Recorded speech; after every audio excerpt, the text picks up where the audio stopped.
कहता रहो। कौनो दुल्हन के दुल्हा हाँ बहुत ज्यादा पियता हाँ और दुल्हनिया अपना दुल्हा से हाँ। काफी नाराज हो गई बिया।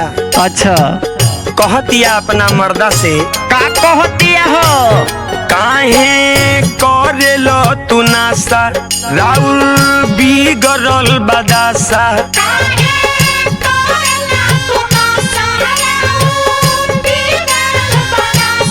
काहे करेलो तू नासा राउर बिगड़ल बदासा।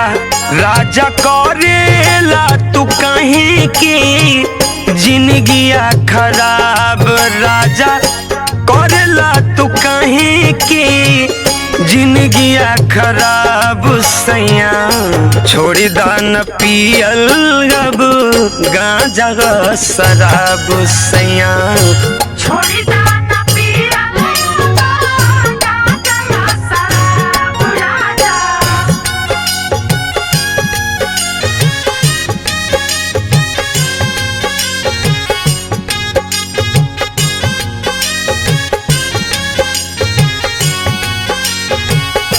छोड़ी दान पियल गांजा शराब। राजा छोड़ी दान पियल गांजा शराब। राजा पूरा परिवार के राजा तू ही हो बड़ा सहारा।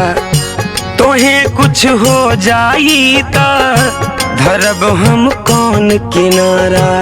ए सैया जी हमरा के काहे के तना परेशान करतानी जी।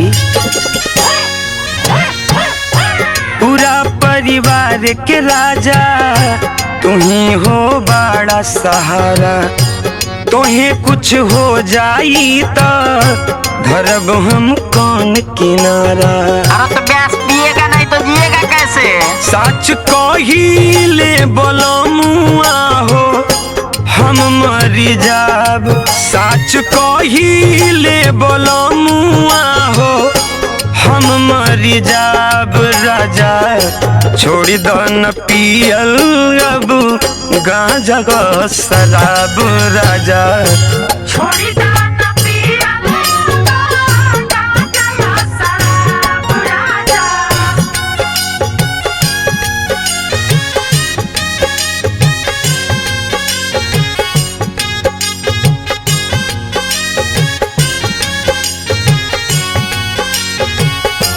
छोड़ी दान पियल गांजा शराब। राजा छोड़ी दान पियल गांजा शराब। राजा बनल बारा उरीजत काहे के लुटावेला। रविंदर विजय विमल हो समझ ना आवेला। अरे तो व्यास बताइए 70 वाली पीता है कि 65 वाली पीता है? बनल बारा उरीजत काहे के लुटावेला।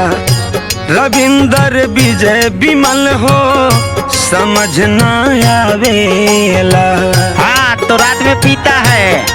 सोना धीरे दौर कौन ये से मिलेला हो लाभ। सोना धीरे दौर कौन ये से मिलेला हो लाभ। राजा छोड़ी दान पियल अब गांजा शराब। राजा छोड़ी दान